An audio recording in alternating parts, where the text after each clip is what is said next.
जनपद संबल में कांग्रेस के जिला कार्यालय पर गठबंधन प्रत्याशी जिया-उर-रहमान बर्ग का शहर पदाधिकारियों के साथ परिचय कार्यक्रम आयोजित किया गया, जिसके बाद मीडिया से मुखातिब होते हुए गठबंधन प्रत्याशी जिया-उर-रहमान बर्ग ने जमकर भारतीय जनता पार्टी पर हमला बोला। इस दौरान उन्होंने कहा कि भाजपा संवैधानिक संस्थाओं पर दबाव बनाकर हथियार के रूप में उनका इस्तेमाल कर रही। साथ ही उन्होंने कहा कि भाजपा के लोग गठबंधन को तोड़ने के प्रयास में लगे हुए हैं। उन्होंने पहले नीतीश कुमार को तोड़ा और उसके बाद जयंत चौधरी को। वहीं इस बयान पर संबल लोकसभा से भाजपा के उम्मीदवार परमेश्वर लाल सैनी से बात की गई तो उन्होंने कहा कि हमारी सरकार कानून के हिसाब से काम करती है। कोई भी अगर भ्रष्टाचार में लिप्त होगा तो वह जेल जाए, क्योंकि हम भ्रष्टाचार मुक्त भारत चाहते हैं। वहीं भाजपा द्वारा गठबंधन को तोड़ने पर सवाल किया गया तो भाजपा कुछ नहीं कर रही, आम जनमानस ने तय कर लिया है।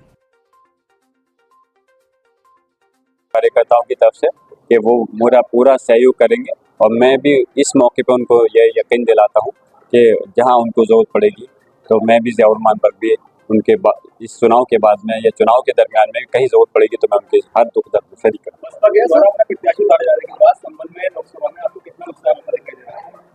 देखिए, बसपा पार्टी के प्रत्याशी आना तो कोई ताज्जुब की बात नहीं है और पार्टी का प्रत्याशी भी मुसलमान आना भी कोई ताज्जुब नहीं है, क्योंकि इसमें कोई दो राय नहीं है। आज प्रदेश ही नहीं पूरा देश इस बात को जान रहा है कि भारतीय जनता पार्टी ने जिस तरह से इस लोकतंत्र संविधान होने के बावजूद गठबंधन को तोड़ने का पूरा प्रयास किया, जहां पे नीतीश कुमार जी को तोड़ा, जहां पे जयंत चौधरी को तोड़ा, जहां महाराष्ट्र के अंदर उन्होंने तोड़ फोड़ करी और कई मुख्यमंत्रियों को, पूर्व मुख्यमंत्रियों को जेल भेजने का काम करा। वो लोग खुद डरे सहमे में हुए हैं और इस वजह से ही बसपा पे भी दबाव बना करके मुस्लिम प्रत्याशी उतारने का काम करा है। लेकिन इतना मैं ज़रूर कहूँगा कि आज हालात के हिसाब से सारे लोग जागरूक हैं और वो इस चीज़ को समझ रहे हैं। 2014 और 24 के अंदर ज़मीन आसमान का फ़र्क है। 2014 के अंदर जब चुनाव हुआ था, हमारे भाई, हमारे मोहतरम बहुजन समाज पार्टी से जो प्रत्याशी थे अकील-उर-रहमान साहब, आज अल्लाह के करम से वो अकील-उर-रहमान साहब जनाब वो भी हमारे साथ में इस समाजवादी पार्टी में शामिल हो गए हैं। हमने उनका इस्तकबाल किया है और वो भी हमारे साथ कंधे से कंधा मिलाकर चुनाव लड़ेंगे। मैं अपनी बात को मुख्तसर करते हुए ये कहूँगा कि तब में और अब में फ़र्क है और अब जो है वोट ना के बराबर कटेगा और हमें कोई यही अफसोस की बात है कि इस देश की आज़ादी के बाद से कि चुनाव आचार संहिता लागू होने के बाद, नोटिफिकेशन होने के बाद में ये सुनने में आता था और देखने में मिलता था कि जो भी संस्थाएं होती थी वो एक तरह से आज़ादी के तौर पर काम करती थी। लेकिन आज भी भारतीय जनता और आरएसएस के ये लोग उन पर दबाव बना करके, इन संवैधानिक संस्थाओं पर दबाव बना करके इनको एक तरह से अपने हथियार के रूप में इस्तेमाल कर रहे हैं, जो कि एक तरह से लोकतंत्र का खुली हथियार है। हम उसी के खिलाफ चुनाव लड़ रहे हैं और हम चाहते हैं कि इस देश का संविधान, लोकतंत्र बचा रहे और इस देश के विकास के लिए, तरक्की के लिए, इस लोगों की खुशहाली के लिए हम इस चुनाव में आगे बढ़ना चाहते हैं। लेकिन कितना भी ये अत्याचार कर लें, कितना भी उसका दुरुपयोग कर लें, इनके होने से जनता इनको इस चुनाव के अंदर बिल्कुल मजबूती के साथ में जवाब देने के लिए तैयार है। संबल में उन्होंने आपको नौसिखिया बताया, लेकिन आपको बहुत ज़्यादा पुराना तजुर्बा बताया, क्या चाहिए? देखिए, वो मेरे बड़े हैं, मैं कोई गलत अल्फाज उनके लिए इस्तेमाल नहीं करूँगा। उन्होंने उनके जो अल्फाज टाइप के वो मेरे लिए नहीं, जनता के लिए भी बहुत अच्छी वो अपने शब्दों का इस्तेमाल करते हैं। ये आप कुन्नर की विधानसभा में अगर जाएंगे तो आपको ये जानकारी मिलेगी कि वो वहाँ की जनता के लिए कितने अच्छे तरीके से पेश आते हैं। लेकिन मैं यही कहूँगा कि इस चुनाव के अंदर यकीनन मेरी उम्र ज़रूर कम है, मैं मानता हूँ, लेकिन अल्हम्दुलिल्लाह अल्लाह के करम से मेरे पास तजुर्बा बहुत बड़ा है। दादा मोहतरम शफीकुर-रहमान बर्ग साहब, जो इस प्रदेश नहीं पूरी देश की राजनीति के अंदर एक मजबूत शख्सियत रही हैं, उनके साथ में रह करके मैंने ट्रेनिंग की है और 15 साल उनके साथ रह के बहुत कुछ सीखा है और तजुर्बा हासिल किया है। उसी की बदौलत इंशाल्लाह इस लोकसभा के चुनाव में मैं कोशिश करूँगा, जिन लोगों को ये गलतफहमी है उन लोगों को ये साबित करके दिखा दूँ कि दंगे होते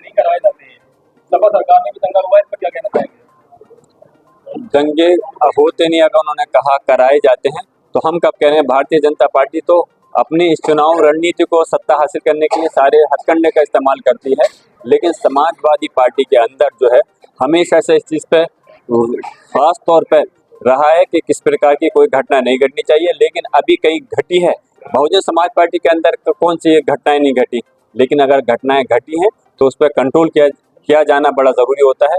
लेकिन बीजेपी इन चीज़ों को खास तौर से आगे बढ़ करके अंजाम देती है, जो कि मजम्मत के लायक है। आज पल्लवी पटेल और ओवैसी साहब का गठबंधन होने जा रहा है, 35 सीटों पर वो प्रत्याशी उतार रहे हैं, क्या कहेंगे? मैं अभी गठबंधन हुआ नहीं है, हो जाएगा तो उसके बाद मैं अपनी बात रखूंगा, प्रेस कॉन्फ्रेंस हो जाएगी।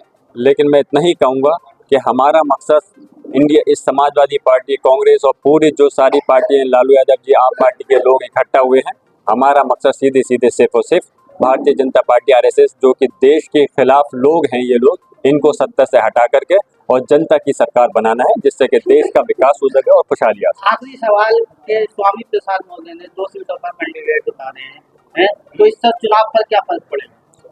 देखिए, चुनाव आता है तो चुनाव में प्रत्याशी उतारने का काम तो पार्टियों का होता ही है। अभी कुछ उन्होंने 2 कैंडिडेट उतारे हैं, हो सकता है आते आते चुनाव के अंदर और दूसरी पार्टियां, दूसरे नेता अपने चुनाव में प्रत्याशी उतार सकते हैं। तो चुनाव का मकसद ये होता है कि प्रत्याशी उतार करके चुनाव लड़ा जाए, लेकिन उसके साथ साथ वक्त इस चीज़ का होता है कि मेन फाइट के अंदर कौन है। इस समय भारतीय जनता पार्टी खुद इस चीज़ को, जो लोग हैं इस चीज़ को तस्लीम कर रहे हैं कि इंडिया गठबंधन बहुत मजबूती के साथ चुनाव लड़ रहा है, और इस चीज़ का उनको एहसास है, तभी वो गठबंधन को तोड़ने के काम में प्रयास में लगे हुए हैं। स्वामी प्रसाद महोदय को इंडिया गठबंधन ने दरकिनार कर दिया है, इसलिए प्रत्याशी उतारे हैं।